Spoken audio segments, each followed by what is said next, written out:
अब म श्री चित्राज न्यौपानेज्यू, श्री प्राध्यापक डाक्टर आनन्द पालिवालज्यू, श्री ज्ञानेन्द्र पराजुलीज्यू, श्री ज्ञानेश्वर पराजुलीज्यू, श्री उत्तम राज सुवेदीज्यू, श्री नारायण प्रसाद ढकालज्यू र श्री मिलन अधिकारीज्यूलाई एकसाथ मञ्चमा आमन्त्रित गर्दछु।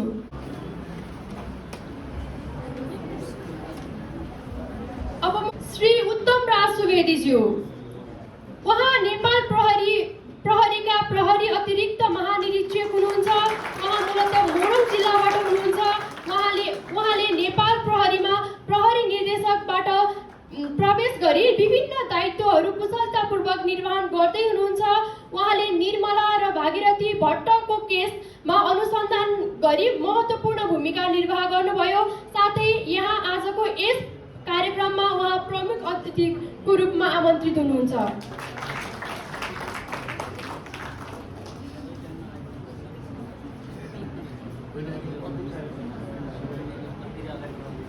अब म स्वागत मन्तव्य राखिदिनु हुन कानुन तथा न्याय कार्य प्रमुख श्री मिलन अधिकारीज्यूलाई यस मञ्चमा आमन्त्रित गर्न चाहन्छु। धन्यवाद सञ्चालिकाजी। यस कार्यक्रमका प्रमुख अतिथि आदरणीय प्रहरी अतिरिक्त महानिरीक्षकज्यू, त्रिभुवन विश्वविद्यालय कानुन संकायका सहायक डिनज्यू, त्यस्तै हाम्रो निमन्त्रणालाई स्वीकार गरेर भारतबाट पाल्नुभएका आदरणीय पालिवाल सरज्यू, प्राज्ञिक विद्यार्थी परिषद नेपालका आदरणीय राष्ट्रिय संगठन सचिवज्यू, प्राज्ञिक विद्यार्थी परिषद नेपालका आदरणीय राष्ट्रिय महासचिवज्यू, त्यस्तै गरी यो सभाहालमा हाम्रो निमन्त्रणालाई स्वीकार गरेर पाल्नुभएका सम्पूर्ण अतिथिगण र यो कानुन विद्यार्थी प्रथम राष्ट्रिय सम्मेलनमा सहभागी हुनका निम्ति देशभरका कानुनका क्याम्पसहरूबाट पाल्नुभएका सम्पूर्ण कानुनका विद्यार्थी साथीहरू, यहाँहरू सम्पूर्णलाई सर्वप्रथम त म हार्दिक स्वागत गर्दछु, अभिनन्दन गर्दछु। हामी सबैलाई सर्वविदितै छ, प्राज्ञिक विद्यार्थी परिषद नेपालको शिक्षा क्षेत्रलाई दलीय राजनीतिबाट मुक्त गरेर यसलाई विशुद्ध प्राज्ञिक थलोको रूपमा कसरी विकास गर्न सकिन्छ भन्ने कुरालाई लिएर विगत 20औं-25औं वर्षदेखि यस क्षेत्रमा काम गर्दै आइरहेको छ। यसले शैक्षिक परिवारको परिकल्पनालाई साकार गर्ने उद्देश्य बोकेको छ। शिक्षा क्षेत्रमा विद्यार्थी, शिक्षक वा पाठ्यक्रम बनाउने शिक्षाविदहरू एक ठाउँमा नआइकन हामी दलीय आधारमा हामी विभाजित भयौँ, सङ्गठन खडा गर्न थाल्यौँ भने समग्र शिक्षा क्षेत्रको सुधार हुन सक्दैन। शिक्षा क्षेत्रको समग्र सुधारका निम्ति शैक्षिक परिवारको परिकल्पनालाई हामीले साकार गर्नुपर्छ, त्यस्तो वातावरण बनाउनुपर्छ। त्यस्तै गर्दा शैक्षिक क्षेत्रमा सुधार गर्न सकियोस् र शिक्षा क्षेत्रलाई मूल क्षेत्र भनिन्छ राष्ट्र निर्माणको। त्यसकारणले यो मूल क्षेत्रमा हामी काम गर्दै गइरहेका छौँ। मूल सफा भयो भने नदी बग्ने नदी सफा हुन्छ। त्यसकारण हामी यो सफा गर्ने काममा आफ्नो कामहरू प्रयासहरू गर्दै आइरहेका छौँ। दलगत राजनीतिभन्दा बाहिर भन्दै गर्दाखेरि हामी फेरि दलहरूको विरोधी हो कि भन्ने किसिमको पनि मनमा विचार उठ्न सक्छ। लोकतन्त्रमा राजनीतिक दलहरूको आफ्नो भूमिका हुन्छ, महत्त्व हुन्छ, तर हामीले यो कुरा पनि बिर्सनु हुँदैन कि जुनसुकै लोकतन्त्रमा, जुनसुकै समाजमा दलीय राजनीतिभन्दा, दलीय मान्यताभन्दा माथि उठेर स्वतन्त्र रहेर विवेकशील रहेर सोच्ने मान्छेहरूको जति धेरै सङ्ख्या, जति धेरै उपस्थिति हुन्छ, त्यो समाजको लोकतन्त्र त्यति सशक्त हुन्छ, त्यो समाज त्यति धेरै प्रगतिशील हुन्छ, त्यो समाजले परिवर्तनलाई त्यति धेरै स्वीकार गर्छ। त्यसकारणले हामीले यो समाजमा आज सर्वत्र विद्यमान अवस्था के छ भने हुनुपर्ने ठाउँमा पनि दलहरू पुगेका छन्, नपुग्नुपर्ने ठाउँमा पनि दलहरू पुगेका छन्। सर्वत्र दलीयकरण भएको छ। त्यसकारणले हामी दलीय राजनीति र राष्ट्रिय राजनीति भन्ने गर्छौँ। युवाहरू, विद्यार्थीहरू दलीय राजनीति अर्थात् कुनै दल विशेषलाई चुनावमा जिताउने, सत्तामा पुर्याउने उद्देश्यमा होइन, यो राष्ट्रको हित के कुराले हुन्छ त्यो कुरालाई, त्यो विचारलाई लिएर त्यो दलीय राजनीतिभन्दा अलग रहेर आफ्ना अभियानमा, गतिविधिमा संलग्न हुनुपर्छ भन्ने हाम्रो उद्देश्य छ। हाम्रा गतिविधिहरू त्यसमै केन्द्रित छन्। शिक्षा क्षेत्र जसरी शुद्ध विशुद्ध थलो हुनुपर्छ, त्यस्तै गरी एउटा न्याय क्षेत्र पनि अत्यन्तै संवेदनशील क्षेत्र हो देशको। तर अहिले हामी सबैलाई थाहा छ, न्यायाधीशहरू, सर्वोच्च अदालतका न्यायाधीशहरू हामी सबैले नाम परिकल्पना गर्ने भने यो फलानु दलको निकट हो, यो फलानु दलको निकट हो भन्नेसम्म हामी भन्न सक्ने स्थिति छ। तर आज यसलाई निराकरण गर्न के गर्ने भन्ने विषयमा सबैको चिन्ता छ, सबैले प्रयास गर्नुभएको छ। तर के छ भने कानुनी शिक्षामा यस्तो दलगत राजनीतिको अवस्था छ। नेसनल ल कलेजमा के छ मलाई थाहा छैन, तर म पढेको पृथ्वीनारायण क्याम्पसमा सिङ्गो विद्यार्थी राजनीति नै कानुन पढ्ने विद्यार्थीहरूले ध्यान दिएको अवस्था छ। नेपाल ल क्याम्पसमा त्यस्तैको अवस्था छ। त्यसकारणले न्याय क्षेत्र राजनीतिमुक्त हुनुपर्छ भन्दै गर्दाखेरि, दलीय हस्तक्षेप यसमा बन्द हुनुपर्छ भन्दै गर्दाखेरि मैले 1-2 दिन अगाडि मात्र एउटा फेसबुकमा पनि देखेको थिएँ, केही अधिवक्ता सरहरूले नन अलाइन्ड, असंलग्न कुनै पनि यस्ता राजनीतिक दलका वकिलका सङ्गठनहरू पनि दल विशेषका छन्, दलहरूका आफ्नै छन्, त्यसमा आबद्ध नभएका वकिलहरू पनि सङ्गठित हुनु पर्यो भनेर फेसबुकमा आह्वान लेख्नुभएको मैले देखेको थिएँ। त्यसकारणले यो चेतना, यो जागरण बिस्तारै आइरहेको छ। त्यसकारणले कानुनी विद्यार्थीहरूलाई नै अहिले हामी क्याम्पसमा छिर्दै गर्दाखेरि कुनै एउटा राजनीतिक दल विशेषको झन्डा बोक्ने वा कार्यकर्ता बन्ने यो बाध्यतालाई अन्त्य गर्ने वा यसमा एउटा स्वतन्त्र प्लेटफर्म जसमा हामी आएर हाम्रा आफ्ना रचनात्मक सृजनात्मक गतिविधिहरू गर्न सकौँ, हाम्रो आफ्नो पेसालाई, हाम्रो आफ्नो प्रोफेसनल लाइफलाई पनि सहयोग हुने, देश र समाजलाई पनि हित हुने त्यस्ता किसिमको काम गर्ने एउटा प्लेटफर्म क्रिएट गरौँ भनेर प्राज्ञिक विद्यार्थी परिषद नेपालले आफ्नो कानुन क्षेत्रको आयामको सुरुवात गरेको छ। र यो धेरै समय भएको छैन। यो हामीले यसको पहिलो पाइलाको स्वरूप यो प्रथम राष्ट्रिय सम्मेलन गर्न गइरहेका छौँ र यो सम्मेलन मार्फत हामी थप हाम्रा योजनाहरू लिएर आउँछौँ र आगामी दिनमा हाम्रा गतिविधिहरू पनि अगाडि बढाउँछौँ। यो कार्यक्रमको उद्देश्य यही नै हो। मैले यहाँलाई प्रश्न पार्न सकेँ या सकिनँ। फेरि एकपटक यो कार्यक्रममा सहभागी हुन आउनुभएको, हाम्रो निमन्त्रणालाई स्वीकार गरेर आतिथ्यता ग्रहण गर्न आउनुभएको आदरणीय सरहरू हुनुहुन्छ, सबैजनालाई धेरै धेरै स्वागत गर्न चाहन्छु। स्वागतम स्वागतम स्वागतम। अब म कानुन विद्यार्थी प्रथम राष्ट्रिय सम्मेलनको पानसमा दीप प्रज्वलन एवं सरस्वतीको तस्बिरमा पुष्पार्पण गरी उद्घाटन गरिदिनु हुन प्रमुख अतिथिज्यू समेत मञ्च आसीन सम्पूर्ण अतिथिहरूलाई हार्दिक अनुरोध गर्दछु।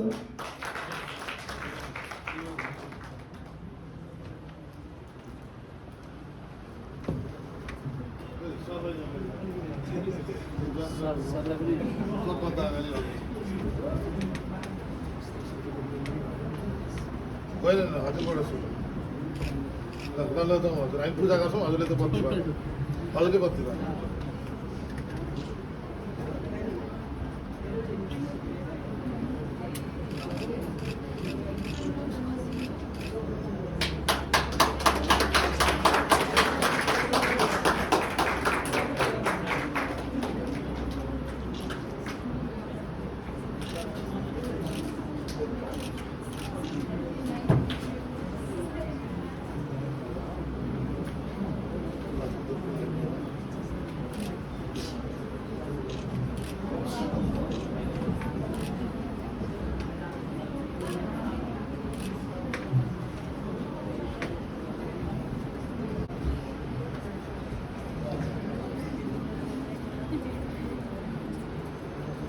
धन्यवाद।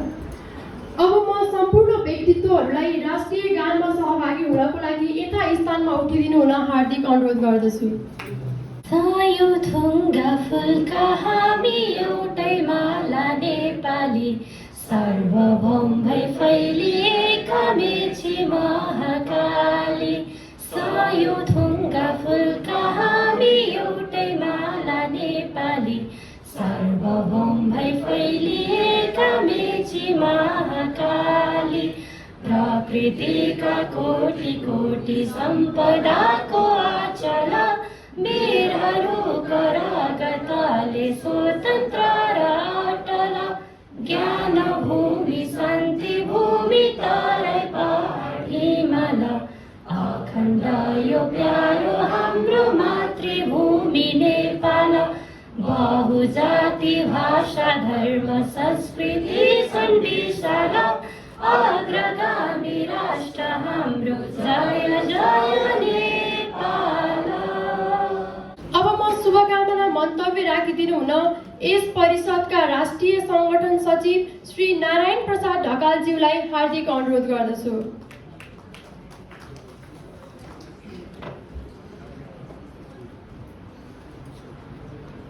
धन्यवाद कार्यक्रम नियन्त्रक नवीनाजी। कानुन विद्यार्थीहरूको प्रथम सम्मेलन विद्यार्थी परिषदको एउटा आयामको रूपमा आजबाट शुभारम्भ हुँदैछ।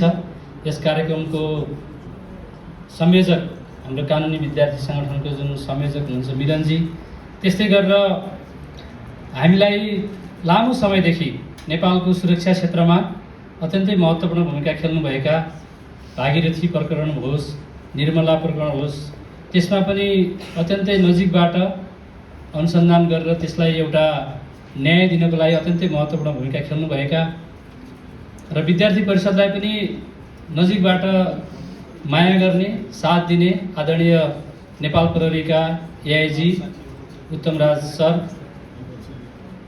हाम्रो निमन्त्रणलाई स्वीकार गरेर मित्रराष्ट्र भारतदेखि त्यहाँको जुन विश्वविद्यालय छ उदयपुर विश्वविद्यालय, त्यसको लको डिन हुनुहुन्छ, हामी सबै विद्यार्थीहरूको लागि अत्यन्तै महत्त्वपूर्ण हो। उहाँ प्राज्ञिकको निमन्त्रणालाई स्वीकार गरेर यहाँ पाल्नु भएको छ, उहाँलाई पनि हार्दिक स्वागत गर्छौँ। हामी नेपालमा पहिलोचोटि सायद मलाई लाग्छ यस्तो कार्यक्रममा आउनु भएको छ उहाँ।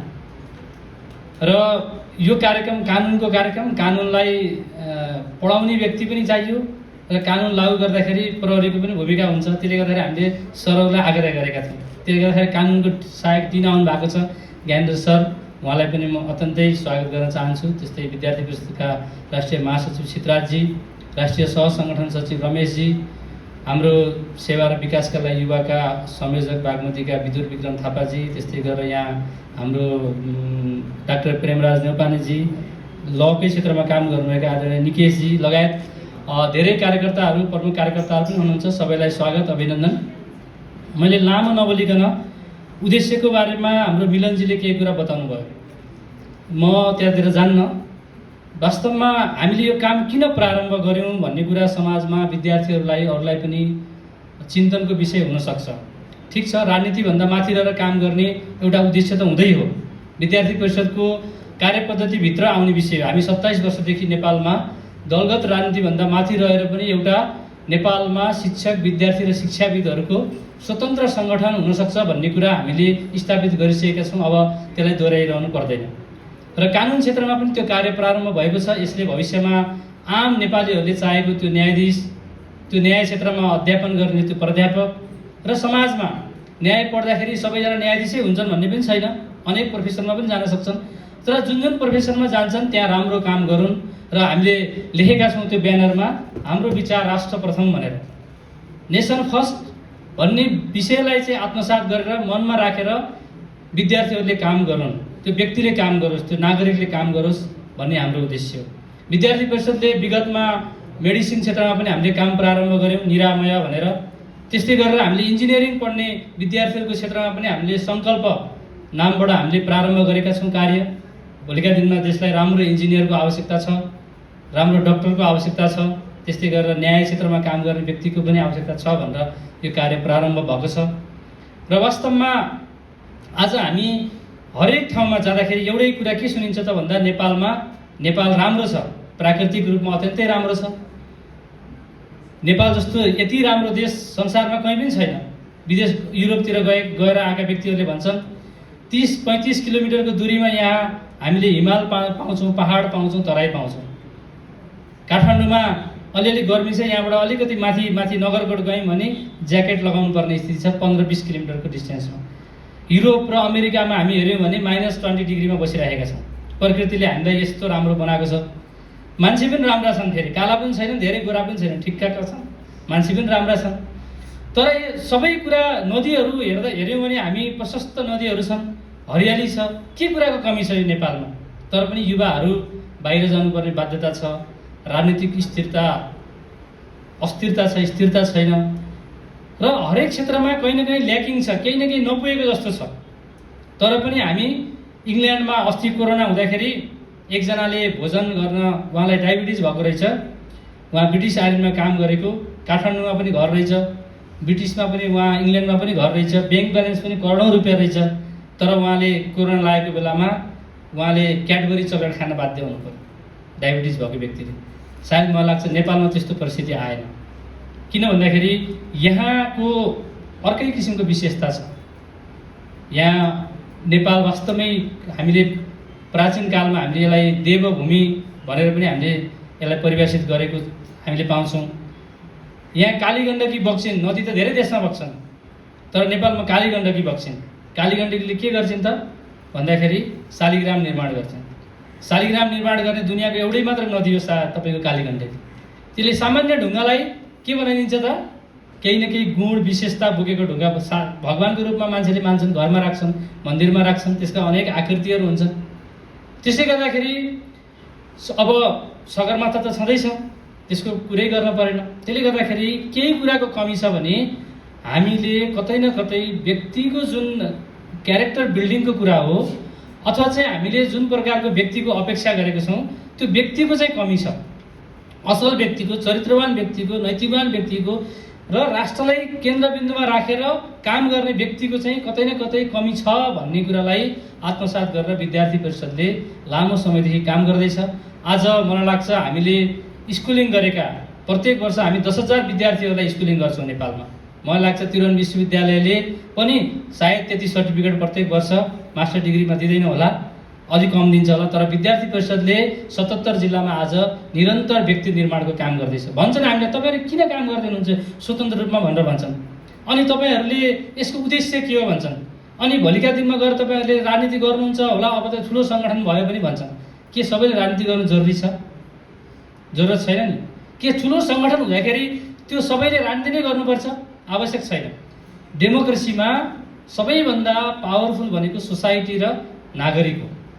त्यो लोकतन्त्रमा समाज र नागरिक पावरफुल बनाउनको लागि प्राज्ञिक विद्यार्थी परिषद जस्तै स्वतन्त्र सङ्गठनहरू, शक्तिशाली स्वतन्त्र सङ्गठनहरू हुनु आवश्यक छ देशमा, जसले लोकतन्त्रमा अनेक पार्टीहरू हुन्छन्, परिवर्तन पनि हुन्छ, कहिले कुन पार्टी आउँछ, कहिले कुन पार्टी आउँछ, ठिक छ, हुनुपर्छ। लोकतन्त्रको हामी विरोध पनि गर्नु हुँदैन। तर लोकतन्त्रमा जुन राजनीति गर्ने जुन राजनीतिक नेतृत्व छ त्यसलाई अङ्कुश लगाउने, सोसियल डिटरेन्टको, सामाजिक प्रहरीको भूमिकामा काम गर्ने त्यस्तो किसिमको स्वतन्त्र शक्तिको यो देशमा आवश्यकता छ।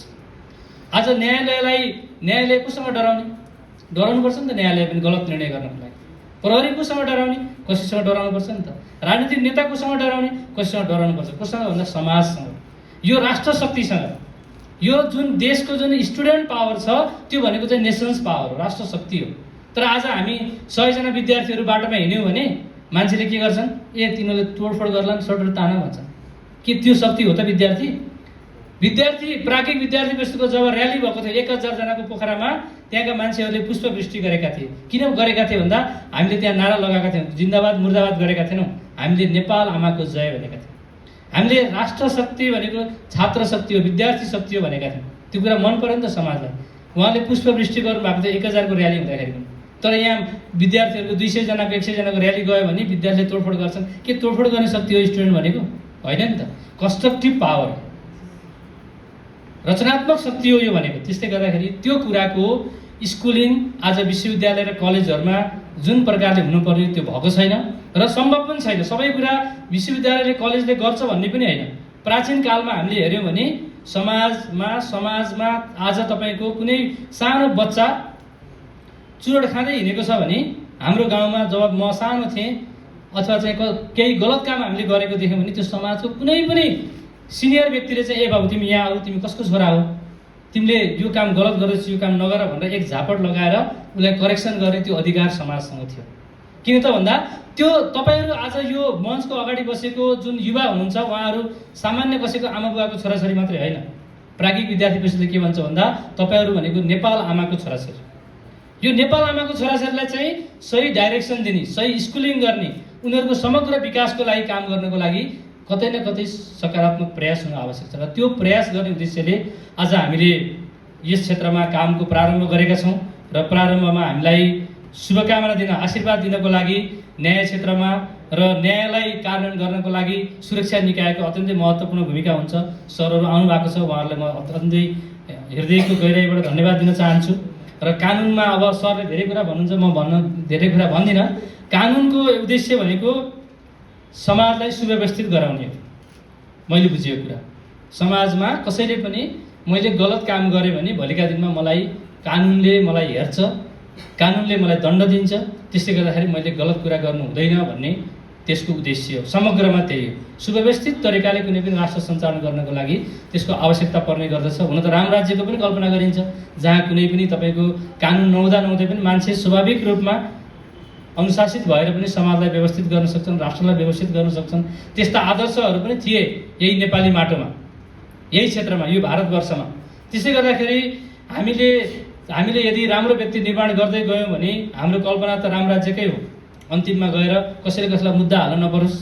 म भारतमा गएको थिएँ, चित्रकूट भन्ने स्थानमा। एकजना त्यहाँ हजुरहरूले पनि सर्च गर्न सक्नुहुन्छ गुगलमा, दीनदयाल सो संस्थान भन्ने नानाजी देशमुख भन्नेले उहाँ खोल्नु भएको रहेछ। त्यहाँ आजभन्दा मलाई लाग्छ 40 वर्ष अगाडि उहाँले प्रारम्भ गर्नुभएको थियो।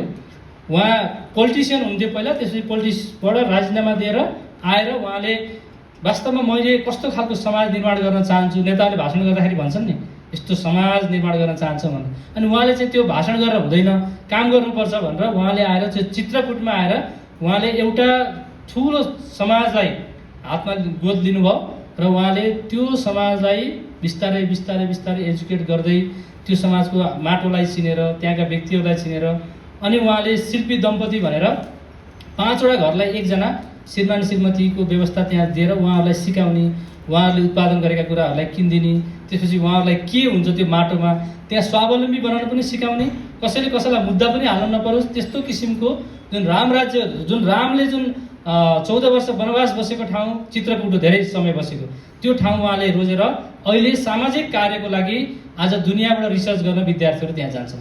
त्यो दीनदयाल सो संस्थानमा आत्मनिर्भर समाज उहाँले त्यहाँ चाहिँ खडा गर्नको लागि भूमिका खेल्नु भएको छ। मलाई लाग्छ भोलिका दिनमा यो अगाडि बसेको जुन विद्यार्थी शक्ति छ यसले पनि यदि कमिटमेन्ट गर्यो भने त्यो समाजमा चेन्ज गर्न सक्छ, त्यो गर्न सकोस्। र यति भन्दै पुनः आजबाट प्रारम्भ भएको यो जुन कानुनी क्षेत्रको कार्य छ यसले नेपालका सबै कानुन पढाइ हुने विश्वविद्यालय कलेजहरूमा यस विचारलाई पुर्याउन सकोस्। त्यहाँ चाहिँ राष्ट्र प्रथम भन्ने भावनाले ती विद्यार्थीहरूले पढुन्, नेपाल आमालाई नै केन्द्रबिन्दुमा राखेर उनीहरूले त्यहाँ पढुन्, जानुन्।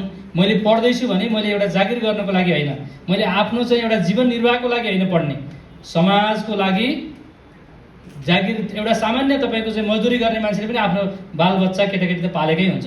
पढ्ने विद्यार्थीले समाजको लागि, राष्ट्रको लागि धेरै कुरा गर्न सक्छन् यदि चाह्यो भने, यदि वातावरण पायो भने। त्यो दिशामा यो शक्ति अगाडि बढ्न सकोस् भन्ने सम्पूर्ण शुभकामना दिँदै मेरा भनाइहरूलाई यहीँ अन्त्य गर्दछु। नेपाल आमाको जय। मैले 2टा नारा लगाउँछु, तपाईँहरूले अहिले गीत राम्रोसँगले गाउनु भएन, जाग्नु भएको रहन्छ। अब म लगाउँछु, स्टुडेन्ट पावर भन्छु, तपाईँ नेसन्स पावर भन्नु है। नेपाल आमाको भन्छु, तपाईँ जय भन्नु। Student power, student power, Nepal आमाको, नेपाल आमाको।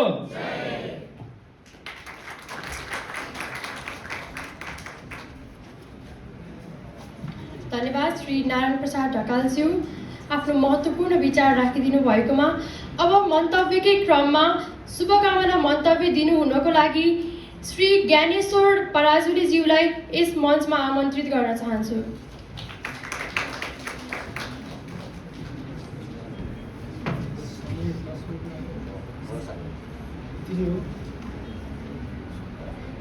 धन्यवाद उद्घोषिका बहिनीलाई।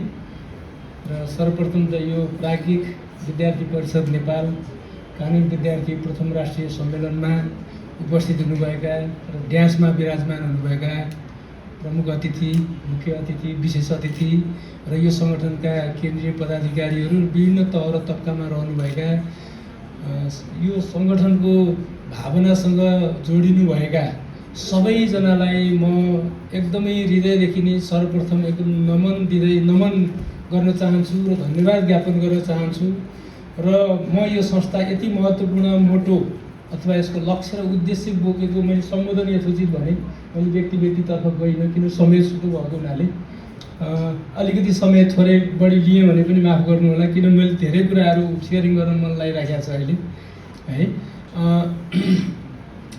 अब यो आयोजकहरूले जुन खालको चाहिँ बाटो हिँड्नु भएको छ नि, जुन एउटा यो त धेरै पुरानो संस्था रहेछ। यो संस्थाको महासचिव हिजो अस्ति म कहाँ कार्यकक्षमा आउनुभयो। मैले सामान्य हिसाबले अब लको विद्यार्थीहरू त्यहाँ अब बिए एलएलबीदेखि एलएलबीदेखि एलएलएमसम्मका हरेक समस्याहरू लिएर डिन कार्यालयमा आइरहने सन्दर्भमा कोही एउटा सामान्य विद्यार्थीको रूपमा मैले उहाँलाई म आउन सक्छु भन्नुभयो। विनयशीलताका साथ मैले आउनुहोस् भने उहाँलाई राखेँ र उहाँका कुराहरू जति सुन्दै गएँ म त्यसपछि म एकदमै उहाँ धेरै महामानवको चाहिँ यात्रामा चाहिँ सुरुवात भएको एउटा असल विद्यार्थी, यो देशको भावी नेतृत्व गर्न सक्ने एउटा कर्णालीको एकदम जुम्ला कालीकोट जस्तो चाहिँ एउटा विकट ठाउँबाट उहाँले आफ्नो इतिहास कहानी पनि मलाई बताउनु भयो। म एकदम नमन भएँ। मेरो आज पोखरा जानुपर्ने बहुत जरुरी कार्यक्रम थियो। मैले उहाँको भनाइलाई मैले अन्यथा भन्न नसकेर फेरि विद्यार्थी भाइहरूसँग हामी शिक्षकहरू जोडिँदाखेरिको आनन्द हामीलाई अर्कै आउँछ। फेरि त्यो पनि यो कानुनलाई नै लक्ष्य गरेर अघि भन्नुभयो भर्खरै हाम्रो महासचिवज्यूले, अब यो नियोग भनेर मेडिकल लाइनको विद्यार्थीहरू, सङ्कल्प भनेर चाहिँ इन्जिनियरिङ साइडको विद्यार्थीहरूलाई भए जस्तै गरी अब यो ल क्षेत्रको चाहिँ विशेष अधिवेशन भएको हुनाले अब लमा पनि एउटा त्यो खालको एउटा संज्ञा केही दिनुपर्ने, केही नाम आउनुपर्ने, यसलाई के भनेर अगाडि बढाउँदा ठिक होला भन्ने कुरा पनि अब हाम्रो बिचमा एउटा ब्रेन स्ट्रमिङ गर्नुपर्ने कुरा जस्तो देखिएको छ। र म चाहिँ यो छोटो समयमा कहाँबाट सुरु गरौँ, कति कुरा भनौँ, कति कुरा नभनौँ, म एकदम कन्फ्युज भइरहेको छु अहिले। तर म यति भन्छु, कानुन विधामा आफ्नो भविष्यको सुरुवात गरिरहनुभएका विभिन्न तहका भाइ बहिनीहरूलाई म यही भन्न चाहन्छु कि तपाईँ सर्वप्रथम ठुलो मान्छे बन्नभन्दा पनि असल मान्छे बन्छु भन्ने कुरा सोच्नुभयो भने मलाई लाग्छ यो सङ्गठनको उद्देश्य पुरा होला। एउटा कुरा त्यसैले ठुलो मान्छे बन्ने कुरा एउटा सर्टेन टाइमको लागि ठुलो मान्छे होला, पदमा बस्दासम्म ठुलो मान्छे होला, पदबाट निस्केपछि भुइँ मान्छे हुन्छ। अनि भुइँ मान्छेको चाहिँ व्यवहार शैली, उसको ज्ञान, उसले समाजलाई दिने ज्ञान के छ त कति छ भन्ने हिसाबले मात्रै उसको मापन हुन्छ। यदि तपाईँ असल मान्छे हुनुभयो भने तपाईँलाई ठुलो मान्छे हुनु पर्दैन, तपाईँ त्यसै ठुलो मान्छे हुनुहुन्छ। र अब तपाईँहरू हामी हेरौँ, अब यो हामी पूर्वीय सभ्यता, हामी कानुनकै अब तर्फ प्रवेश गरौँ। म आफ्नै विषयतर्फ आउन चाहन्छु। पूर्वीय सभ्यता पश्चिमा सभ्यता भन्दा हाम्रो इतिहास अलिकति जानकारीमा आएको लगभग 5-6 हजार वर्ष पहिले भन्छौँ हामी। अब त्यो हिसाबले हामी अब अहिले विक्रम सम्वतको हिसाबले पाश्चात्यहरूले प्रयोग गरेको हामीले पनि अब इस्वी सम्वत सँगसँगै फलो गर्ने गरेका छौँ। त्यो भनेको 2022 चलिरहेछ अहिले। हामी अब विक्रमादित्यले चलाएको चाहिँ सम्वतको हिसाबले सिस्टमेटिक सम्वत सुरु हुँदा हामी 2079 सालमा छौँ। यो कुरा छोडिदिउँ। तर चाहिँ के भने हामी अघि नै अब पूर्ववक्ता महासचिवज्यूले यति सारगर्भित कुरा गर्नुभयो कि हामी नेपालीहरू हुनु अनि यो क्षेत्रमा हामी जन्मनु र हाम्रो यहाँको प्राकृतिक सम्पदा र यो चिजहरू यस्तो हुँदाहुँदै पनि विश्वका केही नभएका निर्जन मुलुकहरू कहाँबाट कहाँ पुगिसके हामी यति पछाडि छौँ। यसको पछाडिको कारण के छ त्यसलाई लिगल पोइन्ट अफ भ्यूबाट हामीले हेर्नुपर्ने जरुरी देखेको छु। अब त्यसको लागि चाहिँ यहाँहरूसम्म के निवेदन गर्न चाहन्छु भने तपाईँहरू कानुन क्षेत्रमा भोलि कोही अध्ययन अनुसन्धानको क्षेत्रमा हुनुहोला, कोही प्राध्यापक हुनुहोला, कोही लयर हुनुहोला, कोही जज हुनुहोला, कोही प्रशासक हुनुहोला, अब देश विदेश जानु होला, तपाईँहरूको आफ्नो ठाउँ छँदैछ। तर पनि के भने हामी किन पछि पऱ्यौँ भन्दा तपाईँहरूले पक्कै पनि पढ्नु भएको छ होला अलिअलि। अब सुरुमा यहाँसम्म आउँदा राम्रै जानकार हुनुहुन्छ भन्ने मलाई लाग्छ। तपाईँको चाहिँ एन्सियन्ट हिन्दू जुरिस्प्रुडेन्सलाई हामीले हेऱ्यौँ भने एन्सियन्ट हिन्दू लमा कानुन र धर्मलाई छुट्याइएको थिएन। कानुन भनेकै धर्म हो र धर्म भनेकै कानुन हो भन्ने मान्यतामा हाम्रो यो पूर्वीय सभ्यता धेरै लामो समयसम्म, यो मात्र नेपालको मात्र कुरा होइन, नेपाल भारत लगायत अब हामी विशेष गरी हिन्दूहरू जति छौँ यो क्षेत्रमा बस्ने हामी सबैको त्यति पुरानो दर्शन जहाँ हामी अब यो महाभारत रामायणका कथाहरू हामी सुनेका छौँ। अब जस्तो सीतालाई रामले हरण गरेर लिएर जाँदाखेरि पुष्प विमानमा चाहिँ लगेको भन्ने कथाहरू हामीले सुनेका छौँ। अब त्यो पुष्प विमानको परिकल्पना अब हाम्रो धर्मशास्त्रहरूबाट उल्लेख भएका कुराहरू पछि पश्चिमाहरूले जब अङ्ग्रेजहरू भारतमा चाहिँ आएर औपनिवेशिक तरिकाले भारतको उपनिवेश खडा गरेर त्यहाँ बसे र विश्वमै अब उनीहरू के भने सूर्योदयदेखि सूर्यास्तसम्म ब्रिटिसहरूकै मुलुक थियो कुनै बेला भन्ने गरिन्छ नि। त्यही हिसाबले हाम्रा सभ्यतामा के कुराहरू थिए हामीले खोज्न पर्ने हिडन जिमको रूपमा भने हाम्रा मूल गरी चाहिँ यो 4 वेदहरू ऋग्वेद, यजुर्वेद, अथर्ववेद र सामवेद, यो वेद संस्कृतमा लेखिएको। अब संस्कृत चाहिँ त्यो बेलामा चाहिँ अलिकति चाहिँ अब उच्च खालका अब ब्राह्मणहरूले मात्रै अध्ययन गर्ने विषय हो भनेर समाजले नै अब सर्वसाधारणले चाहिँ संस्कृत पढ्ने होइन भन्ने खालको चाहिँ गलत परम्परा सुरुवात भएका कारणले त्यहाँभित्र के थियो भन्ने कुरामा आम व्यक्तिको चासै पुगेन। नपुगिसकेपछि त्यहाँ भएका कुराहरूलाई अब पश्चिमाहरूले समयमा यहाँबाट लिएर गए। त्यसलाई उनीहरूले चाहिँ संस्कृत भाषामा पनि अध्ययन गरे। जस्तो जर्मनमा अहिले हेऱ्यो भने अब हाम्रा धर्म ग्रन्थहरू, हाम्रा धार्मिक पुस्तकहरू धर्म प्रचारमा हामीभन्दा उनीहरू माथि छन् जस्तो लाग्छ। त्यो के भने उनीहरूले त्यो भित्रको जेम, हिडन जेम भेटाए र त्यस्तै गरी उनीहरूले पनि के गरे भने त्यहाँबाट मेडिकलको क्षेत्रमा होस्, कानुनको क्षेत्रमा होस्, अब तपाईँ इन्जिनियरिङको क्षेत्रमा होस्, सबै विधाहरूमा चाहिँ हाम्रा प्राचीन धार्मिक ग्रन्थहरूको अनुसन्धान रिसर्च गरेर त्यसको आधारमा उनीहरू डेभलप गर्दै जाँदा उनीहरू मालिक, हामी दास जस्तो भयौँ। यथार्थमा हामी मालिक थियौँ। अब यो कुरा हामीले धेरै पछाडि मात्रै बुझ्दैछौँ र यही कुरा बुझ्ने क्रममा मलाई लाग्छ यो प्राज्ञिक विद्यार्थी परिषद नेपालले यही कुरालाई मनन गरेर यो सङ्गठनको 2052 सालदेखि रहेछ, मलाई धेरै पछाडि मात्रै मेरो जानकारीमा आयो यस्तो सङ्गठनको निर्माण गर्नुभएको रहेछ। र अब यो सङ्गठनबाट तपाईँहरू कानुनको क्षेत्रमा उहाँहरूले यो 2 दिने अधिवेशन गर्दै हुनुहुन्छ। यसको म सर्वप्रथम त भव्य सफलताको कामना गर्दछु र यसमा के पनि भन्न चाहन्छु भने यसरी चाहिँ पश्चिमाहरूले हाम्रा वेदहरू त्यसरी लगेर अनुसन्धान गरेर यो रूपमा आइराखेका छन् भने अब हाम्रो चिज के हो, हाम्रो इन्डिजिनस कल्चर के हो, हाम्रो धर्म संस्कृतिकै बारेमा हामी जानकार छैनौँ। अब यो चाहिँ के छ भने धन कमाउने होड भन्छन्। अब अहिले हामी कहाँ प्रजातन्त्र छ। अब 7वटा संविधान 70 को दशकमा 10वटा चाहिँ 70 वर्षको अन्तरालमा 7वटा संविधान हामी कहाँ आइसक्यो, तर पनि हाम्रो देश र जनताको हामीले चाहेको जस्तो स्थितिको सुधार हुन सकेको छैन। यसको पछाडि कारण के होला? जस्तो अमेरिकाको 1776 को मलाई लाग्छ 1876 या 1776 को फिलाडेल्फिया कन्फरेन्सबाट अमेरिकी संविधान बन्यो र त्यो संविधान बनेदेखिबाट आजसम्म हजुरको हरेक व्यक्तिहरू जो संविधानको पालना गर्ने राष्ट्रपति, प्रधानमन्त्री र त्यहाँका उच्च पदका निकायका मान्छेहरू थिए, उनीहरूले त्यो संविधानको मर्म र भावना अनुसार काम गर्दै आए हरेक कार्यकालमा।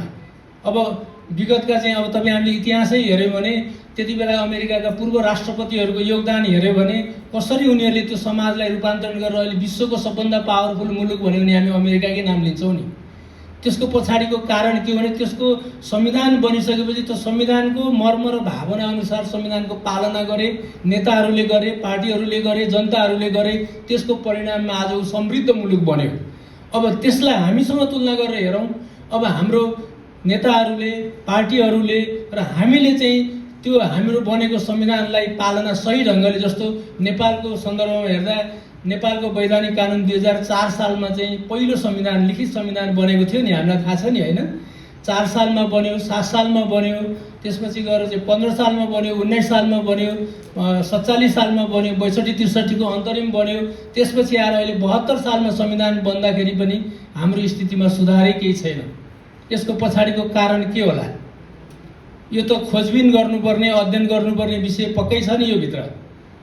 त्यही अध्ययन गर्ने, सोधखोज गर्ने र मुलुकलाई सही दिशामा लिएर जानको लागि भनिन्छ चिनिया भनाइमा चाहिँ हजारौं माइलको यात्रा पहिलो कदमबाट सुरु हुन्छ भने जस्तै अब यो आयोजकहरूले अहिले जे सुरुवात गर्नुभएको छ, जुन अधिवेशनमा अब यहाँहरूलाई विभिन्न अब नेपालको विभिन्न ठाउँबाट कानुन क्षेत्रमा अध्ययन गरिरहनु भएका चाहिँ विद्यार्थीहरूलाई बोलाएर तपाईँहरूसँग 2 दिनसम्म अब यसपछि बन्द सेसन पनि होला होइन। अब यसका आचरण नियम विशेष गरी हाम्रा वैदिक परम्पराहरू हाम्रा संस्कृतिहरू अब तिनलाई जगेर्ना गर्दै तिनलाई संरक्षण गर्दै ती भुलिएका रहेछन् हाम्रा समाजबाट भने तिनलाई उजागर गर्दै तिनलाई अब समाजमा फैलाउँदै सबैलाई चाहिँ के भने एउटा आचरणयुक्त मानव एउटा चाहिँ असल चरित्र भएको मानव बनाउने ढङ्गले चाहिँ गइयो भनेदेखि पक्कै पनि तपाईँहरू भविष्यमा गएर यो देशको मुहार फेर्नको लागि पक्कै पनि महत्त्वपूर्ण योगदान हुन्छ भन्ने त्यो फर्साइटनेस अथवा दूरदर्शिता देखेर नै मलाई लाग्छ यो प्राज्ञिक विद्यार्थी परिषद नेपाल भन्ने संस्था यो संस्थाको स्थापना गर्नुभएको छ। यसका संस्थापकहरू र यसको पछाडि लाग्नुभएका हरेक मान्छेहरूलाई मैले अगाडि नै भने म एकदम नमन गर्न चाहन्छु। र यसपछि मलाई समयको सङ्केत गरिदिनु होला। अब हामी हेरौँ, अब प्रश्न उठ्छ हामी लको सेक्टरमा हाम्रो आइडेन्टिटी के राख्ने त। अब जस्तो मेडिकल सेक्टरमा नियोग भनेर उहाँहरूले राख्नु भएको छ होइन, निरामय भनेर होइन। अब सङ्कल्प भनेर चाहिँ इन्जिनियरिङ क्षेत्रमा राख्नु भएको छ। अब तपाईँ हामी लको क्षेत्रमा अब केलाई राख्ने होइन, एउटा आइडेन्टिटी त आफ्नो चाहियो नि त। हजुरको निरामय सङ्कल्प भने जस्तै अब लमा के राख्ने यो एकदमै ब्रेन स्ट्रमिङ गर्नुपर्ने विषय छ। सायद तपाईँहरूले पनि छलफल गरेर एउटा निकाल्नु होला। तर मलाई के लाग्छ भने अब यो लमा के राख्दा उचित हुन्छ भन्दा मैले पनि ठ्याक्कै शब्द भेट्टाएको छैन। सोच्न चाहिँ सोचिरहेको, उहाँले मलाई भनिरहनु भएको थियो, म पनि ब्रेन स्ट्रमिङ गरिरहेको छु। अब अहिलेसम्मको हिसाबले हेर्दाखेरि हामी के बुझ्छौँ भने कानुनको अल्टिमेट गोल भनेको चाहिँ टु गेट जस्टिस हो। न्याय प्राप्ति नै कानुनको गोल भएको हुनाले अब अनि कानुन प्राप्तिको आधार के हो त भन्दा हामी के अरे न्याय प्राप्तिको मूल आधार भनेको कानुन हो। हामी के भन्छौँ, जस्टिस इज एन एन्ड ल इज एन मिन्स भन्छौँ नि। कानुनको माध्यमबाट न्याय प्राप्त गर्ने हाम्रो ध्येय हुन्छ होइन। त्यसो भएको हुनाले अब कानुन रूपी साधनको प्रयोग गरेर न्याय रूपी साध्य प्राप्त गर्नको लागि होइन। अब हामीले अब समाजमा के हुन्छ भने कानुनै कानुन बनाएर पनि न्याय प्राप्ति हुँदैन भनिन्छ र व्यवहार र मोरल हिसाबले मात्रै जाँदाखेरि पनि न्यायमा पुग्न सकिँदैन। त्यसैले कानुन र व्यवहार अर्थात् ल एन्ड मोरालिटीको कम्बिनेसनमा मात्रै जस्टिस प्राप्त गर्न सकिन्छ हो। यो कुरामा सबैजना सहमत हुनुहुन्छ होइन, कसैको विमति छैन नि होइन त। त्यसो भए हुनाले तपाईँको चाहिँ मलाई के लागिरहेछ भने तपाईँहरू अब यो एलएलएम गर्दै गरेको कोही विद्यार्थीहरू पक्कै यहाँ हुनुहुन्छ भने उहाँहरूले अब पढिसक्नु भएको होला, पढ्नु भएको होला। There is great controversy between law and morality. त्यसमा धेरै माथापच्ची भएको छ विद्वानहरूको बिचमा है। अब यो ल र मोरालिटीको बिचमा चाहिँ र यो तपाईँको यो जुरिस्प्रुडेन्स शब्द क्वाइन भएदेखि अनि विभिन्न स्कुलहरू समय सन्दर्भ अनुसार चाहिँ डेभलप हुँदै आएदेखिबाट अब अहिले आएर चाहिँ तपाईँको अब ल एन्ड मोरालिटीको डिबेट चाहिँ एकदमै अनसल्भ डिबेटको रूपमा छ। यसको पछाडिको कारण के हो भने अब यो दुइटै न्यायको साधन र साध्य मतलब न्याय रूपी साध्य प्राप्त गर्नको लागि कानुन रूपी साधन प्रयोग गर्ने सन्दर्भमा विभिन्न विद्वानहरू जुरिस्टहरूले आफूले गरेका अध्ययनहरूको आधारमा नयाँ वे आउट निकाल्ने प्रयत्न भइरहेछ। त्यही प्रयत्न स्वरूप एकपछि अर्को स्कुल्स अफ थटहरू डेभलप भएर गएको छन् होइन। हामी analytical school, historical school, sociological school, realist school होइन। हामी अब गेल्सन्स प्योर थ्योरी अफ ल भनेर पढ्छौँ। फेरि अब विभिन्न खालका हुँदै गएका छन् नि। अब न्यू ट्रेनहरू पनि आइरहेछन्। अब तपाईँहरू यो प्रवाहसँग आइरहनु भएको छ होइन। भोलि अब मलाई समय सकिएको चाहिँ जनाउ आइसकेको छ। कुनै बेला तपाईँहरूसँग यसरी क्लासमा चाहिँ एज अ टिचर स्टुडेन्टको रूपमा चाहिँ बस्ने मौका मिल्यो भने लामो सेयरिङ गरौँला। मसँग धेरै कुराहरू तपाईँहरूसँग सेयरिङ गर्ने विचार थियो, तर चाहिँ यो समयको पाबन्दीले गर्दा अहिले सम्भव भएन। तर हामी टाढा छैनौँ। अब म लकै टिचर भइरहेको कारणले पनि तपाईँ हामी बारम्बार भेटघाट रहन सक्छौँ। औपचारिक अनौपचारिक ढङ्गले पनि हामी रहन सक्छौँ। र म यति भन्दै मैले आफ्नो भनाइलाई अब अन्त्यतर्फ लान खोजेँ र यो भन्दै फेरि पनि म मेरो आफ्नो थट भनौँ, मेरो आफ्नो विचार भनौँ, मेरो आफ्नो दृष्टिकोणको हिसाबले मलाई एकदमै हर्ट टच गरेको संस्था लागेको छ। यो धेरै राम्रो यस्तो चिजलाई उहाँहरूले खोजेर यसरी यो संस्थामा आबद्ध गर्नुभएको र अनि मैले देशबाट के पाएँ भन्दा नि म देशलाई के दिन सक्छु भन्ने मूल मकसदका साथ उहाँहरू कति ठुलो आदर्श कति ठुलो सङ्कल्प बोकेर उहाँहरू यो मिसनमा हिँड्नु भएको रहेछ। उहाँहरूको यो अधिवेशन र उहाँहरूको यो लक्ष्य प्राप्तिमा चाहिँ अब सबैले हामी हातमा हात मिलाएर साथ दिउँ र हामी असल कर्ममा जुट्यौँ भने ईश्वरको पनि हामीलाई पक्कै कृपा हुन्छ, किन हामी सबै ईश्वरमा विश्वास पनि गर्छौँ होइन। त्यसो भए हुनाले यसको यो प्राज्ञिक परिषद नेपाल कानुन विद्यार्थी प्रथम राष्ट्रिय सम्मेलनको यो भव्य सफलताको कामना गर्दै मलाई यहाँ अतिथिको रूपमा आमन्त्रण गरेर केही छोटो समयमा आफ्ना विचारहरू राख्ने मौका दिनुभएकोमा आयोजकप्रति फेरि म धन्यवाद दिँदै मेरो आफ्नो भनाइलाई अहिले यहीँ अन्त्य गर्दछु। धन्यवाद।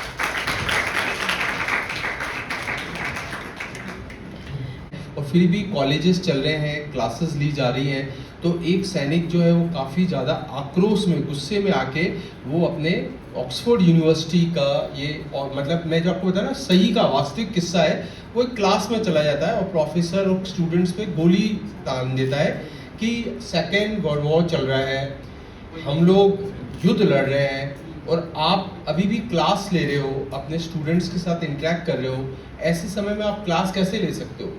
तो प्रोफेसर उसे जवाब देता है कि किसी भी राष्ट्र की सुरक्षा केवल बॉर्डर पे आप वेपन्स लेके खड़े होते हो उसी से होती है, या अपने देश की जो युवा पीढ़ी है उसके अंदर राष्ट्र के प्रति अच्छा भाव भर के उनके प्रति राष्ट्र के प्रति दायित्व का भाव भरना, राष्ट्रीयता का भाव भरना, अपने समाज के प्रति उन्हें जागृत करना, क्या ये काम राष्ट्र सेवा का काम नहीं होता है क्या। तो ये सुन के उस सैनिक को लगा कि नहीं, केवल बॉर्डर पे खड़े होकर अपने देश की सुरक्षा करना ही सुरक्षा नहीं होती है, एक क्लास में अच्छे स्टूडेंट्स का निर्माण होना, उनके अंदर अच्छी भावनाओं को आना, अपने समाज के प्रति, अपने देश के प्रति, अपने कर्तव्य को जागृत, जो उनके अंदर भाव जागृत होता है वो जागृत होना भी वास्तव में राष्ट्र की सेवा ही है। तो मुझे लगता है कि इस भाव के साथ जो प्राज्ञिक विद्यार्थी परिषद कार्य कर रही है, इस कार्य के लिए मैंने बहुत बहुत शुभकामना देता हूँ और मुझे लगता है कि ये भाव अपने अंदर आना ही बहुत ज़रूरी है। आप एयरपोर्ट्स पे जाते हो, आप जाते देखते क्या हो कि आप कुछ भी पैसा डालोगे मशीन आपको क्या दे देगी, सामान देगी ना। एयरपोर्ट्स पे आपने देखा होगा, आप डालोगे पैसा डालोगे 20 रुपीज़ तो आपको ये मिल गया, 10 रुपीज़ डालोगे तो आपको ये मिल जाएगा, 50 rupees. Without putting money you won't get anything. पर जब हम अपने नागरिक कर्तव्य को समझते हैं, जब हम अपने अंदर नागरिकता का बोध समझते हैं, विचारों के अंदर जब हम समझते हैं, तो मुझे लगता है हम अपने समाज के दूसरे लोगों के लिए बगैर पैसे के हम कैसे अपने शिक्षा के माध्यम से उनके लिए काम कर सकते हैं, भाव हमारे अंदर आता है। हमारे अंदर से ही ऐसे विद्यार्थी खड़े होंगे जो न्याय के लिए लड़ेंगे, जो कहेंगे कि कोई व्यक्ति गरीब है, पैसा नहीं दे सकता है, पर फिर भी मैं उसके लिए केस लड़ूंगा। क्यों? क्योंकि ये मेरा कर्तव्य है। शिक्षा से जो मैंने अपने अंदर नैतिकता का ज्ञान प्राप्त किया, ये मेरे अंदर कर्तव्य है।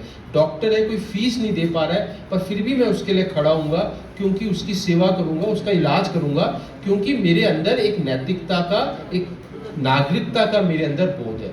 तो मुझे लगता है कि इस तरह के विचार हमें तभी आते हैं जब हम अपने करिकुलम के अलावा एक अच्छे प्लेटफॉर्म से जुड़ते हैं, एक अच्छे माध्यम से जुड़ते हैं। और आप प्राज्ञिक विद्यार्थी परिषद के एक ऐसे माध्यम के तहत आप ये जो प्रथम राष्ट्रीय अपना जो कानून विद्यार्थियों का प्रथम जो राष्ट्रीय सम्मेलन करा रहे हैं, मुझे लग रहा है कि इसमें इतने सारे जो अच्छे विद्यार्थी आए हैं वो अपने अपने नए अच्छे इनोवेटिव थॉट्स लाके इस चीज़ को और आगे लेके जाएंगे। मेरी आप सबके साथ पूरी शुभकामनाएं है और मुझे पूरा विश्वास है कि आप लोग आके जाके अपने राष्ट्र के लिए, अपने समाज के लिए, अपने सभी भाई बहनों के लिए बहुत ही अच्छा काम करोगे। और कानून के रूप में जो आपको पता है कि आजकल एक नया कंसेप्ट आ चुका है, legal education has change into justice education. और मुझे लगता है प्राज्ञिक विद्यार्थी परिषद जैसा प्लेटफॉर्म जो भारत में इतने सारे, एक मैं ही नहीं, पता नहीं कितने सारे लॉ के और अलग अलग सब्जेक्ट के टीचर्स के साथ इस संपर्क में है, तो इस प्रकार से एक अच्छे ध्येय को लेकर जो काम कर रहे हैं उसकी जो प्रथम शुरुआत आज जो विद्यार्थी कानून के विद्यार्थियों के राष्ट्रीय सम्मेलन के रूप में हुई है, उसके लिए मेरी दिल से बहुत बहुत शुभकामनाएं, और आप लोग इस चीज़ को बहुत अच्छी तरह से स्थापित करें, यही मेरी आप लोगों के लिए शुभकामनाएं हैं। जय हिंद, जय भारत।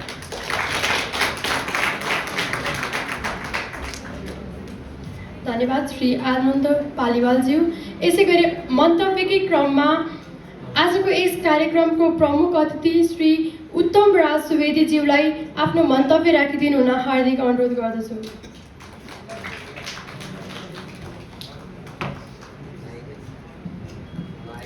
धन्यवाद कार्यक्रम सञ्चालिका बहिनी।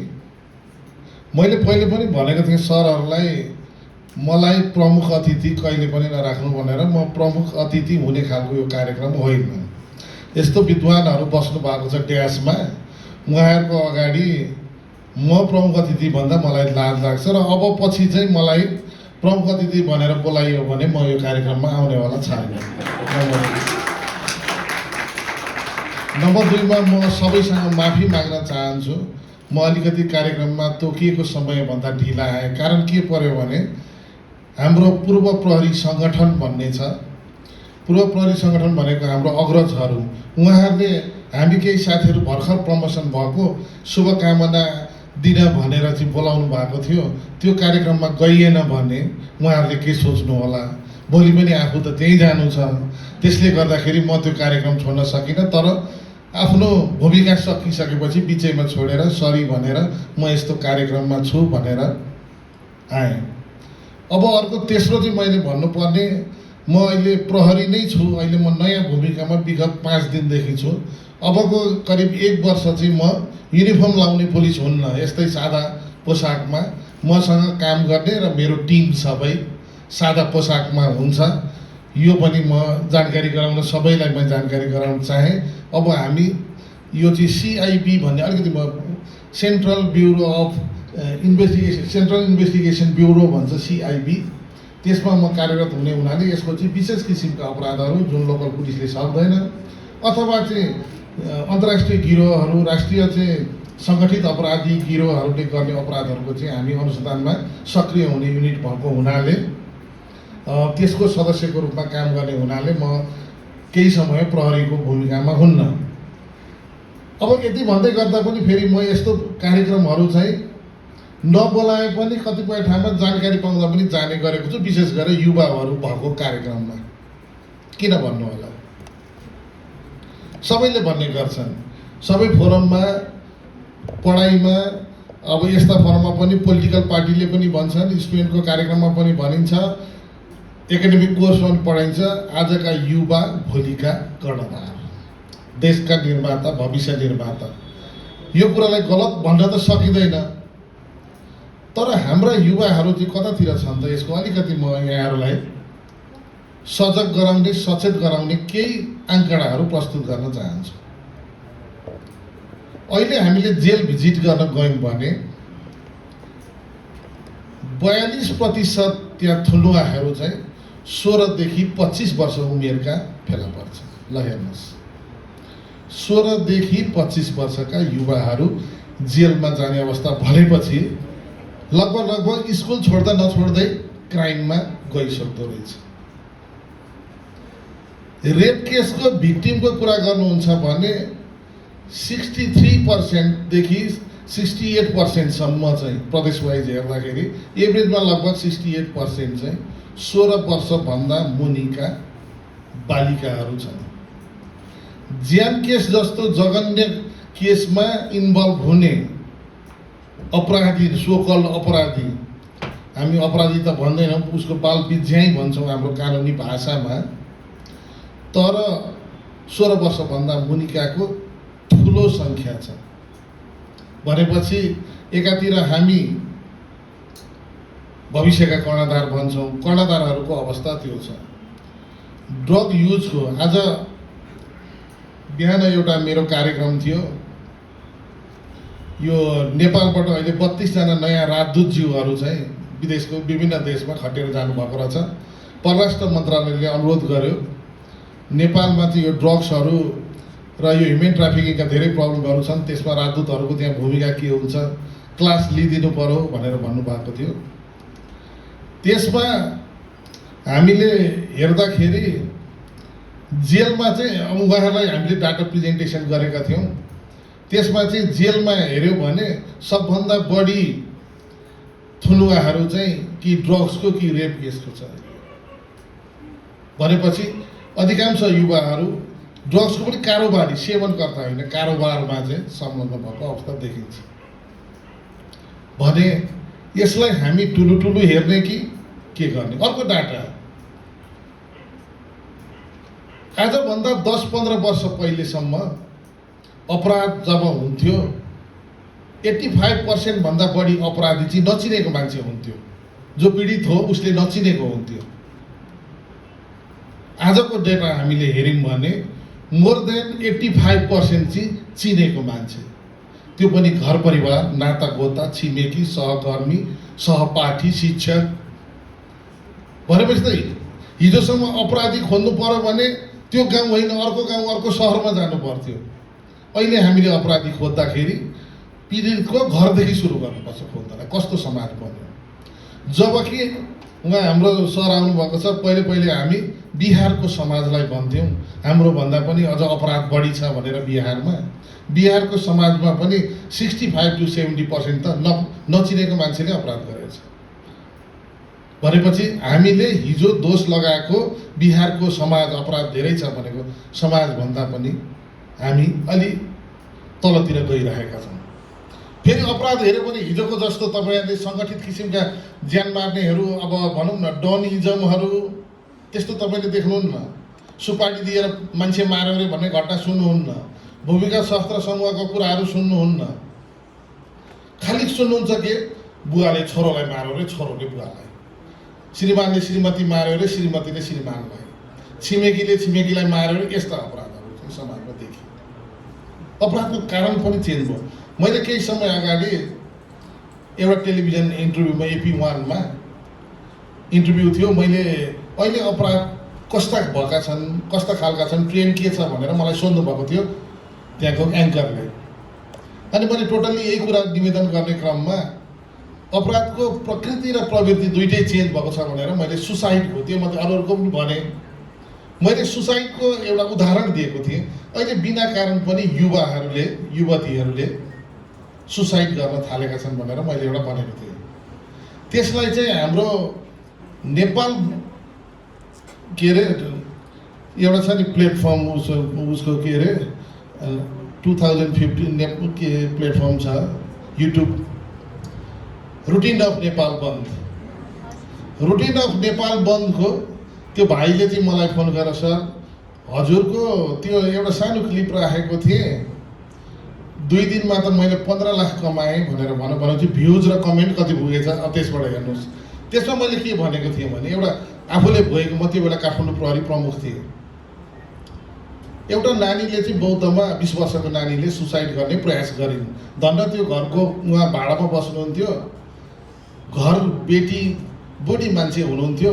अहिले हेर्दा त त्यो कसरी जोस आयो होला, निकै टाढा थियो डिस्टेन्स उहाँले देखेको। झुन्डिन लागेको अवस्थामा गएर ठ्याक्कै डोरी एक हातले र अँगालो हालेर चाहिँ खुट्टामा झुन्डिनु भएकोले लात्तले हान्न पनि मिलेन बुढी मान्छेलाई। तिनी नानीले सुसाइड गर्न सकेनन्।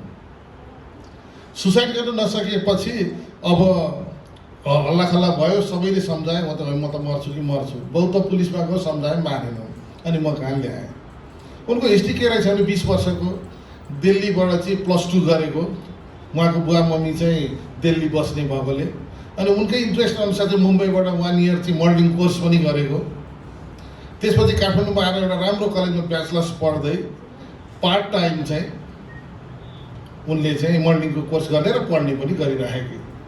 एकाएक उनले चाहिँ अब यो सुसाइडसम्मको जानुको के कारण थियो भन्दा उनले भनेको शब्द बडा सस्तो शब्द भने, मेरो बोयफ्रेन्ड मेरो बर्थडेमा आएन। अनि किन नआएको भन्दा बिर्सियो भन्यो र सरी भन्दा सरी भन्यो।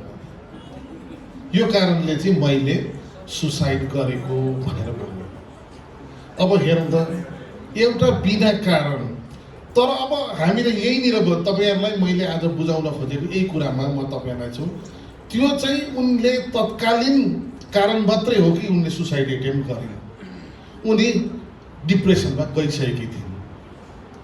कहिले तपाईँले सुन्नुभएको होला के अरे एसएलसीमा चाहिँ फर्स्ट डिभिजन ल्याएपछि मोटरसाइकल किनिदिन्छु भनेको हुन्छ बुवा आमाले, पछि नकिनिदिएकोले सुसाइड गर्यो अरे भन्ने पनि घटना आउँछ। पहिले हामी के अरे सुरुमा जागिर खाँदा काठमाडौँमा एसएलसीको रिजल्ट निस्किएको दिन र 2-3 दिनसम्म रानी पोखरी वरिपरि ड्युटी खटाउँथ्यौँ, आएर जम्प गर्दै हाल्ने। त्यो अवस्था र यो अवस्था फरक छ। त्यो चाहिँ तत्काल आएको आवेशले गरेको थियो भने अहिले चाहिँ के हो भने युवाहरूसँग मेन्टल हेल्थको समस्या पर्यो। अब यसको पछाडि अरू केही कारण छैन, विविध कारण। मेन्टल हेल्थ एउटै कारणले त हुँदैन, तर सबभन्दा बढी हेल्थ चाहिँ मेन्टल हेल्थ बिगार्ने चाहिँ सामाजिक सञ्जालको दुरुपयोग। 21औं शताब्दीमा इन्टरनेट हाम्रो लागि वरदान हो, त्यो भन्नै पर्छ।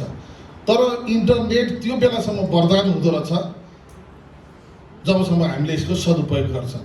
त्यसैले मैले यसलाई भन्ने गरेको छु, रामायण पढ्ने सबै रामको बाटोमा जाँदा रहन्छन्, रावणको बाटो पनि जाँदा रहेछन्। र यसमा चाहिँ रावण पथ अलि हाबी भएको अवस्था देखिन्छ। यो समस्या फेरि हिजो अपराधका समस्याहरू सहरी क्षेत्रमा अथवा भनौँ न हाइवेतिर यता बढी हुन्थ्यो भने इन्टरनेटको समस्या चाहिँ गाउँ गाउँमा घर घरमा, यो हरेक घरको यो समस्या छ। तपाईँहरूले आफ्नै घरमा चेक गर्नुहोस्, अहिलेको बच्चालाई बुवा आमाको सबभन्दा ठुलो गाली भनेकै पढ भन्नुहुन्छ। कोही बच्चालाई पढ भन्नुहोस् तपाईँले, तपाईँहरूलाई पनि कति त लागु हुने जस्तो पनि देख्दैछु। बुवा आमाले पढ भनेर रातो अनुहार भइगयो, पढिनुहोस् भन्यो भने त भुइँमा 2 लात हिर्काएर ढोका थुनेर ड्याममा अचुक लाएर जुन्नेला भन्ने डर, मर्दिन्छु पनि भनिहाल्छ। कसैको घरमा पाहुना आए भने हिजोको अवस्थामा के हुन्थ्यो, बच्चाहरू घर परिवार सबै स्वागत गर्ने बैठकमा बस्ने चलन थियो। अहिले त छैन त। पाहुना कसैको घरमा आयो भने बच्चा त कहाँ आफ्नो रुममा हुन्छन्, कोही आउनेवाला छैन। पहिले आमा फकाउन जान्छन्, टेर्दैनन्, एकछिनपछि कताबाट इसारा गर्छिन्, मानेनन् हौ आउन त भनेर भर्याङबाट कताबाट बाउ गएर सुरुमा हप्काउँदा नटेरेपछि के गर्नु, हात जोडेर लेटेस्ट डिमान्ड के छ, मोमो खान जानु छ कि जुत्ता नयाँ चाहिएको छ कि, त्यो पुरा गरेपछि मैले काउन्ट गरेको एभरेजमा मेरो सर्वेले के देखाउँछ भने 35 देखि 45 सेकेन्डसम्म त्यो बच्चाहरू चाहिँ त्यहाँ तल गेस्टको अगाडि आएर दर्शन अङ्कल, दर्शन आन्टी, मामा, माइजू के भन्नु पर्छ नमस्ते भनेर त्यसपछि फर्किएपछि कहिले पनि आउनेवाला छैन। यसले के असर गर त भन्दा इन्ट्रेक्सनै भएन। अहिले तपाईँहरूले विचार गर्नुहोला, हरेक घरको बच्चालाई आफ्नो आर्थिक अवस्था बारेमा सबैलाई थाहा छैन, आफ्नो घरका समस्या बारेमा कसैलाई पनि थाहा छैन। कारण के रहेछ भने हिजोसम्म हामी जोइन्ट फ्यामिलीमा बस्दो रहेछौँ। जोइन्ट फ्यामिलीमा बस्दा बुवा आमा जता हिँड्ने पनि घरमा कोही न कोही हुने र बुढापाकाहरू घरमा हुने। बुढापाकाहरू चाहिँ घरमा हुने हुनाले बुढापाकाबाट विभिन्न नाममा, चाहे रामायणको महाभारतका कथाहरू सुनाएर होस्, गीताका चाहिँ गीता सारहरू सुनाएर होस्, राक्षसका परीका कथाहरू सुनाएर होस्, यो एक किसिमले भन्ने हो भने उनीहरूलाई नैतिक शिक्षा चाहिँ हजुरबुवा हजुरमुवाबाट नाति नातिनामाथि ट्रान्सफर्मेसन हुने हाम्रो समाज रहेछ। बिस्तारै समाज के हो, सिङ्गल फ्यामिलीमा बिहा गरेपछि अहिले पहिलो काम के हुन्छ, छुट्टिने, अंश चाहियो। त्यो गएपछि अब फेरि समाजमा अब काम त गर्नु पर्यो। श्रीमान श्रीमती दुईटैले काम गर्ने, बच्चालाई अब डु एन्ड डन्ट सिकाउने फुर्सद कसैलाई छैन। अब यहाँ सामाजिक सञ्जालको दुरुपयोग अब यहाँ सुरु हुन्छ। बुवा आफै मस्त छ, आमा पनि भिडियो च्याटिङमा मस्त छन्, अनि छोरो पब्जी, छोरी अब कता भिडियो च्याटिङमा मस्त छन्। बेलुका त्यसैमा भइहाल्यो, बिहान भएपछि आफ्नो पाटो हिँड्ने बेला भइहाल्यो। डु एन्ड डन्ट्स अथवा घरको समस्या बारेमा इन्ट्रेक्सनै हुँदैन थियो। बिचमा केही समय अगाडि हुँदो रहेछ, कुन बेला भने टेलिभिजन हेर्ने बेलामा। टेलिभिजन हेर्दा चाहिँ चाहे सिरियलै हेरोस्, समाचार हेरोस्, घर परिवारसँगै बस्ने र खाना खाने बेलामा। अहिले नेपालमा टेलिभिजनको बिक्री नै घटेर गयो, अब कोही टेलिभिजन किन्नेवाला छैन। घरमा भएका टेलिभिजनमा पनि धुलौ लागिसकेको छ, सँगै बसेर टेलिभिजन कसैले हेर्दैन। भनेपछि स्कुल गयो, स्कुलमा के छ, साइन्सको टिचरले साइन्स पढाउनु होला, H2+O2 को फर्मुला सिकाउनु होला, साइन्सको चाहिँ आविष्कार कसले गर्यो विभिन्न विधामा सिकाउनु होला, केमिकल रियाक्सन फर्मुला सिकाउनु होला, त्यस्तै म्याथको टिचरले A+B² फर्मुला सिकाउनु होला, अथवा चाहिँ जियोग्राफीको टिचरले माउन्ट एभरेस्टको चाहिँ अहिले हाइट अलिकति बढो भनेर सिकाउनु होला, हिस्ट्रीको टिचरले फर्स्ट वर्ल्ड वार अनेक पढाउनुहुन्छ। तर त्यो बच्चालाई डु एन्ड डन्ट सिकाउने चाहिँ को पनि छैन। अझ अहिले नयाँ शिक्षा, नयाँ स्कुलहरूमा त झन् एक्जाम ओरिएन्टेड पढाइ हुन्छ भन्नै पर्छ। एक्जाममा कसरी धेरै स्कोर ल्याउने, त्यो मात्रै फोकस हुनाले स्कुलले पनि सिकाएन। तर त्यही बाहिर हेऱ्यो भने घरबाट एउटा बच्चा स्कुल जाँदाखेरि एउटा फुच्चे चाहिँ 7-8 कक्षामा पढ्ने यसो सिरियस देखेर फुच्चे, किन सिरियस भन्ने दाइ हुन्छ छेउमा अथवा दिदी, बाउले कुटो यार भने केही घरमा झगडा परेर आएको हुन्छ नि, बाउ आमा कुट्ने गाली गर्ने त किन टेन्सन लिन्छस्, यो एक पप हान्दा भनेर दिन्छ ड्रग्स। आज खाँदैन, भोलि खाँदैन, पर्सि खाँदैन, तर चौथो दिन यसो चाख्छ, हो त जस्तो हुन्छ उसलाई। ड्रग्सले त लट्याउँछ नि त। अनि 5औँ दिन 6औँ दिन पुग्दा त ऊ आफै नसामा पुग्छ, अर्कोलाई त्यसो गर्छ। अनि घरको आमाको पर्स तान्ने हो कि बुवाको पैसा निकाल्ने हो कि गर्दै चोरी डकैती अरूतिर हिँड्ने हो। पनि समग्रमा यहाँहरूलाई भन्नुपर्दा अहिले हामी कहाँ सामाजिक विकृतिहरू बढ्यो। हिजोको ट्रेडिसनल सामाजिक विकृति अर्कै थियो, महिलामाथिका हिंसाहरू अनि गलत परम्पराहरू जुन चाहिँ अब महिलाहरूलाई विभेद गरेर गर्ने अथवा चाहिँ जात जातिका चाहिँ विभेदहरूका कुराहरू ती धेरै कम भयो, छन् अहिले पनि धेरै कम भयो। तर अहिले यो सामाजिक सञ्जालको दुरुपयोग जुन छ यसबाट चाहिँ तपाईँहरू आफू पनि बच्नु पर्यो, आफू पनि बच्नुपर्छ र आफ्ना घर परिवारदेखि सुरु गरेर समाजलाई तपाईँहरूलाई चाहिँ बचाउनै पर्छ। अब जहाँसम्म तपाईँको विषयवस्तुको कुरा आयो, ल विषय हामी म चाहिँ एसएलसी फर्स्ट डिभिजनैवाला थिएँ त्यो बेला चाहिँ के थियो भने फर्स्ट डिभिजन आउने साइन्स पढ्ने, सेकेन्ड डिभिजन आउने कमर्स पढ्ने, थर्ड डिभिजन आउने ल पढ्ने भन्ने हुन्थ्यो। नेपाल ल क्याम्पस एउटा थियो काठमाडौँमा, विराटनगरमा अलिक पछि खुल्यो, त्यसपछि पोखरामा कता खुल्यो। तर अब समय चक्रले अहिले संसारमा सबभन्दा सेलेबल डिग्री भनेको ल हो। म फेरि दोहोऱ्याउँछु, तपाईँहरूलाई पनि थाहा होला, संसारमा सबभन्दा बढी सेलेबल डिग्री भनेको ल हो। बिचमा एमबिए आयो, डाक्टर साहब इन्जिनियर साहबहरूले पनि एमबिए गर्ने, बिजनेसको नलेज चाहिँ सबैलाई हुनुपर्छ भन्ने थियो भने अब चाहिँ लको नलेज चाहिँ सबैलाई हुनुपर्छ भन्ने आयो। समाज चाहिँ धेरै कम्प्लेक्स हुँदै गयो। अब इन्डिभिजुअललाई सहयोग गर्न कसैले पनि सक्दैन। सङ्घ संस्थाहरूले गर्ने सहयोग भनेको संस्थागत रूपमा एउटा सिम्बोलिक मात्रै हुन्छ। अबको इन्डिभिजुअललाई सहयोग गर्ने भनेको लयरै हो, हरेक ठाउँमा राइट्समा। त्यसैले अबको दिनमा तपाईँहरूले त्यो रूपमा पनि आफूलाई तयार गर्नुहुन्छ भन्ने मलाई लागेको छ। र यस्तो ल क्याम्पस, यस्तो भनौँ न सुविधा सम्पन्न ल कलेजहरू पनि खुल्न थालेको देख्दा, केएसएल खुलेको थियो, अब यस्ता कलेजहरू पनि खुल्न थालेछन्, यो एकदम खुसीको कुरा पनि हो, किनभने नेपाललाई पनि यस्ता लयरहरू चाहिन्छ। त्यसैले युवाहरूलाई मैले आज अरू कुरा धेरै कुराहरू छन्, आजको प्रमुख समस्या भनेकै यो सामाजिक सञ्जालको दुरुपयोग हो। यसबाट चाहिँ म पब्जीको उदाहरण दिन्छु, अनलाइन गेमको। पब्जीले 2 किसिमको रियाक्सन गर्दो रहेछ मान्छेको शरीरको फिजियोलोजी अनुसार, कि एग्रेसिभ बनाउने कि डिप्रेसिभ बनाउने। एग्रेसिभ बनायो भने त्यो बच्चा चिनिन्छ, पढाइमा स्मार्ट हुन्छ, सबैसँग टकेटिभ, एकदम सबैसँग बोल्छ, हाँस्छ, खेल्छ। तर सानो प्रलोभनमा अथवा सानो कुराले पनि उसलाई गलत बाटोमा जानलाई प्रोत्साहन गर्छ। डिप्रेसिभ हुनेको अर्को टेन्डेन्सी हुन्छ, ऊ एक्लै बस्न खोज्ने, कसैले केही भन्यो भने झर्किने, र एक्सट्रिममा गयो भने अघि मैले नानी जुन भने बोयफ्रेन्डवाला कथा, त्यो नानीलाई त्यो डिप्रेसिभ नेचरमा गरिरहने, उनलाई त त्यो एउटा कारण मात्रै हो, त्यतातिर गएर सुसाइडल टेन्डेन्सीमा चाहिँ जान्छ। त्यसैले एग्रेसिभ हुनु पनि ठिक छैन, डिप्रेसिभ हुनु ठिक छैन। सबभन्दा राम्रो अनलाइन गेम नखेल्नु चाहिँ ठिक छ। त्यसैले आफू पनि नखेलौँ, अरूलाई पनि खेल्न नदिउँ। यो फेसबुकका धेरै नाटकहरू नगरौँ, फेसबुकमा चाहिँ मुख बङ्ग्याउँदै सेल्फी खिचेर नहालौँ के, यसका फाइदाभन्दा बेफाइदा बढी छन्। अझ यो गर्ल्सहरू फिलिङ लोनली एट होम भन्यो, त्यहाँ रेपका घटनाहरू, अनि ऊ त्यो बाउ हुन्छ, नगरकोट भनेर फ्यामिली विथ भन्छ, चोरले घर हानिदिइसक्छ उतातिर। यस्ता यी दुरुपयोगमा नराखौँ, नचिनेको मान्छेसँग फेसबुकमा दोस्ती नगरौँ, मेसेन्जरमा कुरा गर्दै नगरौँ। अझ अहिले त विदेशीहरूले तपाईँहरूलाई चाहिँ प्रलोभनमा पारेर विभिन्न तपाईँलाई चिट्ठा पऱ्यो 1 करोडको 2 लाख रुपियाँ हाल्नुहोस् भन्ने जस्ता कथाहरू आउँछन्। यहाँ मलाई सबभन्दा दुःख त के छ भने यस्ता प्रलोभनमा फस्ने चाहिँ पढे लेखेका छन्। फेरि बरु गाउँको त सोध्दो रहेछ, मलाई त चिट्ठा पऱ्यो भन्छ, दाइ के हो यो भनेर कसैलाई सोध्छ। तर यहाँको त सोध्दैन, सोध्यो भने उसले पो भाग खस लाग्यो भनेर गोप्य गर्ने।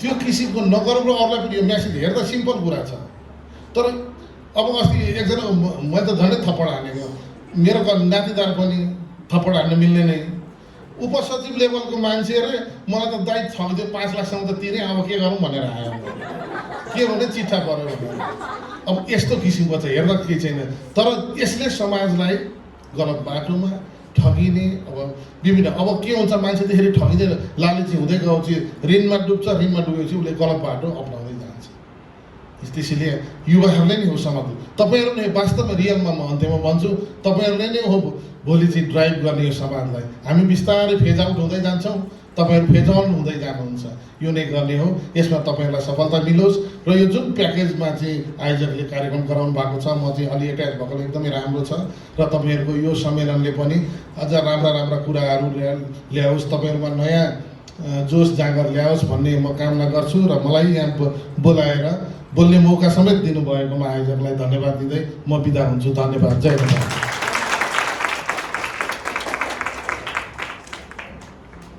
धन्यवाद श्री उत्तम राज सुवेदीज्यूलाई अब म परिचयको क्रमलाई जोड्न चाहन्छु श्री गोविन्द खडायतज्यू उहाँ पतञ्जलि सुदूरपश्चिम प्रदेश अध्यक्ष हुनुहुन्छ उहाँ प्राज्ञिक विद्यार्थी परिषद नेपालका शुभचिन्तक हुनुहुन्छ उहाँ डडेलधुरा जिल्लाबाट हुनुहुन्छ यसै गरी अब म स्मृति चिन्ह प्रदान गरिदिनु हुन श्री चित्राज न्यौपानेज्यूलाई र ग्रहण गरिदिनु हुन श्री उत्तम राज सुवेदीज्यूलाई हार्दिक अनुरोध गर्दछु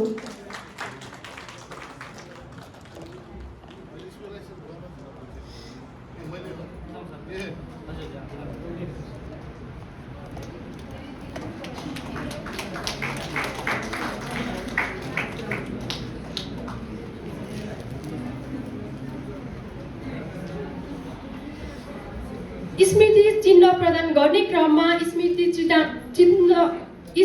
चिन्ह प्रदान गरिदिनु हुन श्री मिलन अधिकारीज्यू र ग्रहण गरिदिनु हुन श्री ज्ञानेश्वर पराजुलीज्यूलाई हार्दिक अनुरोध गर्दछु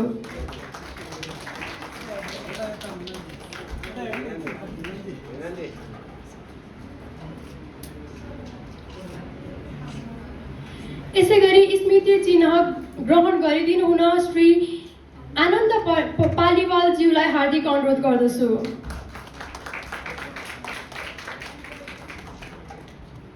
यसै गरी स्मृति चिन्ह ग्रहण गरिदिनु हुनकै लागि श्री नारायण प्रसाद ढकेलज्यूलाई हार्दिक अनुरोध गर्दछु